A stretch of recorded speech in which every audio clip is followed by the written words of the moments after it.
Welcome to Jesus On, a look at today's issues from an eternal perspective. Pastor Zack and Pastor John will be giving us biblical insight into some of the problems the world faces today. Sit back and listen as we hear Jesus on the problems you're dealing with right now. Hey, welcome to the Jesus On podcast. My name's Zack. This is Pastor John. It's been a while since you've joined us. You've been on a 3-month sabbatical. Super glad to have you back. And today we are talking about Jesus on manhood. Would you start for us? Yeah. Jesus on manhood. You know, it's interesting because it's a big topic today in a lot of ways. Jesus didn't talk a lot about manhood as such. He said several things that I think are important.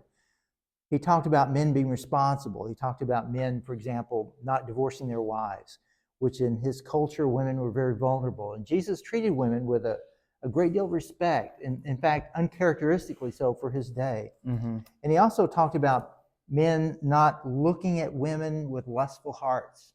In fact, he said to look at a woman to lust after her is the same thing as to commit adultery, which of course in our day with pornography on the internet, that's a big deal. It's a challenge for men.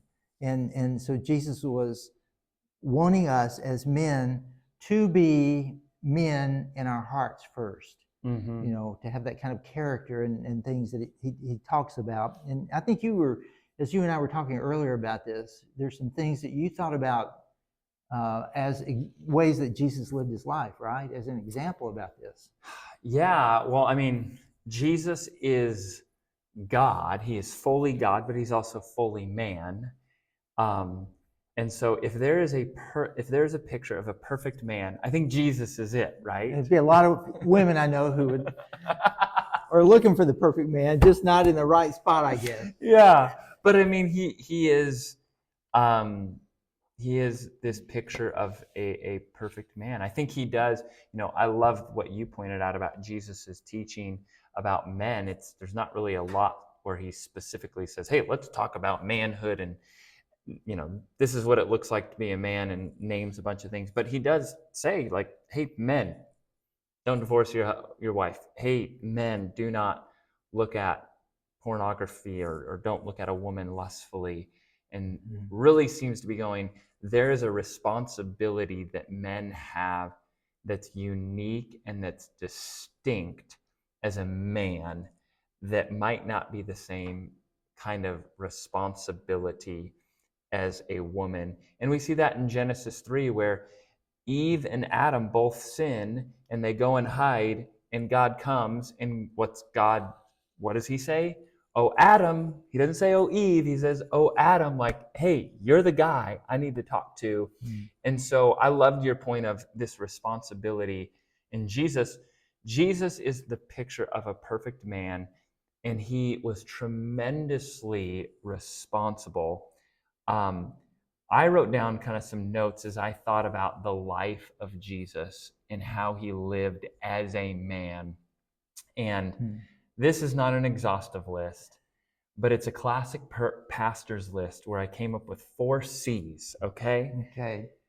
Number 1 is Jesus had communion with God the Father. Real men have a relationship with their heavenly Father. Men who think that they're too cool to have a relationship with God or to have communion with God, that's not a real man, right? Real men have a real communion with God. That's what Jesus had. Next, Jesus had community with others, specifically community with other men, but a very particular kind of community, a community of vulnerability. How many times do we see in Scripture Jesus being very vulnerable with his friends? I think of Jesus when he washes the disciples' feet. I mean, that is just vulnerability at its fullest. Or I think of Jesus in the Garden of Gethsemane, and he's sweating blood, and he comes to his disciples and it's like, hey guys, I need you. Like, I need you to pray for me, and this is what's going on. And real men have community with other men in which they can be vulnerable with, and they can be able to say, Pastor John, you know what I'm feeling right now? You know what's really going on in my heart? What's really going on in my soul? I'm not sure if we see that much today. I mean, what do you think? Do you feel like that's a challenge for men to overcome, this having community with others that's vulnerable, like we see with Jesus? Well, I think that it is more so than probably my generation, being a little bit older. Yeah. I think it was even more challenging for that generation than the current generation that we see.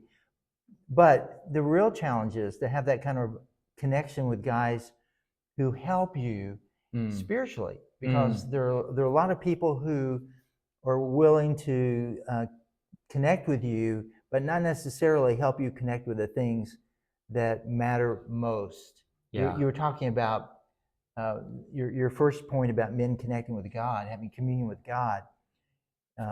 People have always kind of thought about, quote, religion, church, being for the women and children. And yet the churches I've known that have been the most vibrant, meaningful churches had strong participation by men. Yeah. And so what I need men that help me, not with my golf game, Yeah. or help me with my bad habits. Mm-hmm. And I've known a lot of guys that have just helped destroy the lives of their friends because they weren't the kind of friend that they really needed to be. And I need men who encourage me in my faith and encourage me in my walk with God. And that is a unique kind of connection where you can be really open and vulnerable about the things that matter the most. Yeah. I mean, you said it's your generation struggled with it. I think my generation struggles with it too. You think? Yeah. I think so. Here's what I think my generation, what might be different, is I think my generation is more comfortable acknowledging that emotions matter. But when you sit down with another guy and say, hey, what are you feeling? There's a lot of silence there. Really? Yeah, I think so. Or you sit down with another guy, like we can acknowledge, like I think men are hungry for these vulnerable relationships, but no one has ever taught them. This is how, at first it's okay, and then this is how you open up to another guy saying, I'm struggling with this, I need your help. But Jesus does that. And I think real men have this vulnerability.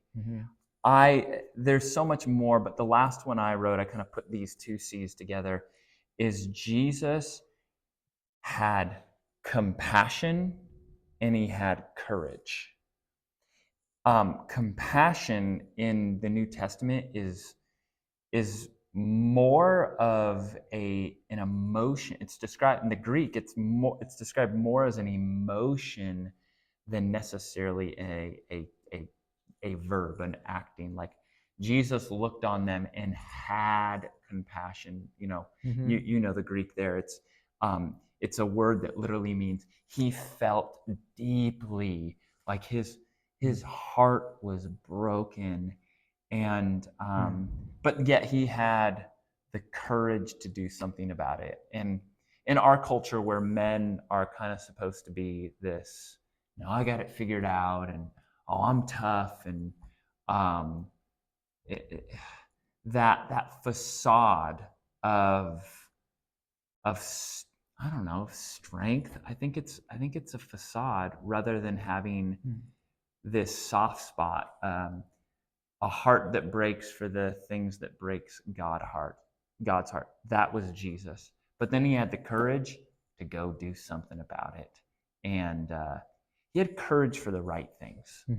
Real men have compassion and courage. So that's what I see with Jesus. Again, this is not an exhaustive list, but I think it's a great start. Of real men have communion with God, they have vulnerable community with other men, and they have compassion and courage for the things of God. Closing thoughts on your side about Jesus on manhood. Well, I guess I'm glad he created the church. The church is the creation of Christ.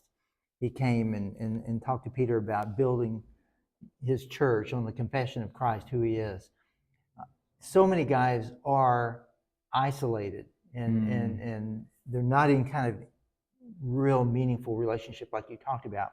The church is a place that's designed by God to be a place where we can connect with guys and build those kind of relationships. And so I'm thankful for our church here at the Mission Church to have the kind of men's ministry developing that we have, and to see guys taking the time to get together and to do things together, and not just sit around and talk about their feelings as much as to work together on the things that matter the most, and to share their hearts as they're doing that, and to develop those kinds of friendships and relationships as partners in the work that God's called us to as men. Yeah. And so I guess my closing thing would be, the church is the best place, I think, for men to find the kinds of things that Jesus exampled in his life, and even the things that he talked about as briefly as he spoke about them.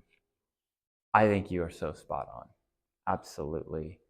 To me, this is super fresh in my heart, because I have a boy in my home that is turning into a man.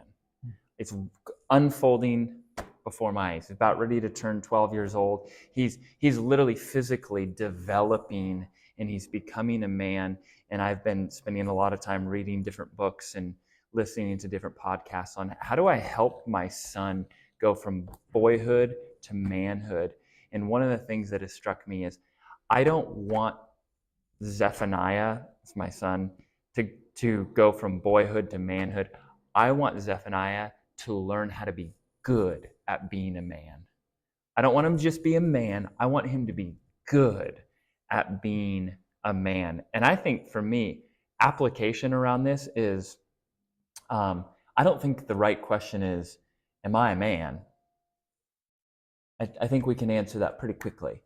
I think a better question is, are you good at being a man and looking at Jesus as the ultimate example? And so I think a challenge application, we're speaking more to men here, I think, for sure. And so if you are not a man and you're listening to this, maybe you're a wife, pray for your husband, pray for your boys, that God would grow them at being good at being a man. Though if you are a man and you're listening to this, I think that you should ask yourself the question, am I good at being a man? And let Jesus be the metric to measure off of, and find a church and go all in your church, and find one or two other men that you can say, let's grow in being good at being godly men together. Go and do that. That is an investment that you will see return on in your marriage, in your children, in every aspect of life. I'm about ready to preach a sermon here, Pastor John. I'm sorry, I'm getting fired up. You had the 5 C's. All you need now is a poem, and you're done. Oh, the poem. I've got no roses are red, violets are blue. That's all I got. Hey, thank you so much for joining us for this episode of Jesus on Manhood. We hope that it blesses you today.